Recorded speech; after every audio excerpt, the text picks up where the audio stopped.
Hit Radio, l'essentiel de l'actualité. Justice Totoum. De nouvelles informations sur Hit Radio FM 103. Bienvenue à tous. Affaires politiques. Le ministre délégué à la présidence chargé des relations extérieures, le jeune Bella Bella, convoque Peter Henry Barlerin, l'ambassadeur des États-Unis au Cameroun, à la présidence de la République. La convocation de Peter Henry Barlerin aurait trait à sa déclaration faite le 18 mai dernier, au lendemain d'une audience accordée par le président Paul Biya.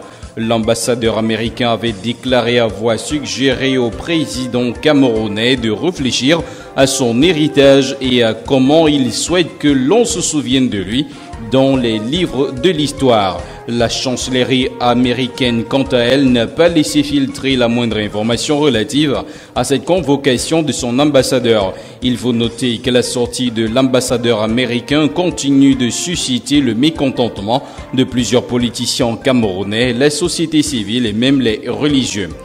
Fait de société à présent, un véhicule d'une entreprise brassicole incendie à Gwembo à 8 km de Bengui en provenance de Bamenda. Un groupe de 8 assaillants équipés d'armes à feu et armes blanches l'ont intercepté et incendié.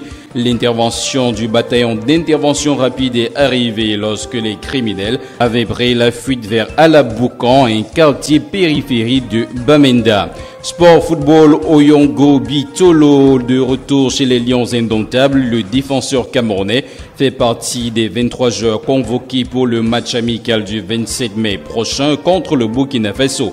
Il n'avait plus porté les couleurs du Cameroun depuis le 10 juin 2017.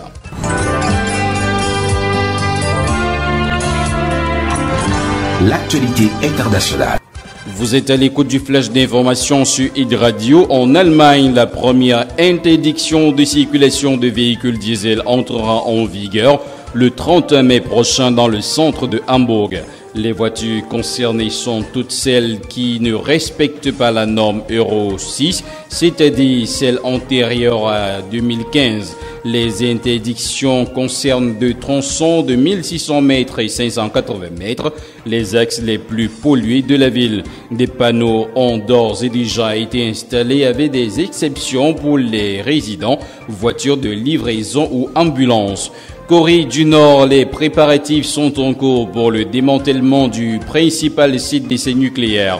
Le régime de Kim Jong-un a invité 10 médias étrangers à assister en direct à l'effondrement de ces tunnels qui ont servi à 6 explosions nucléaires souterraines depuis l'année 2006. Mesdames et messieurs, votre fidélité nous honore. Restez en compagnie de nos programmes. Hit Radio, une info d'avance.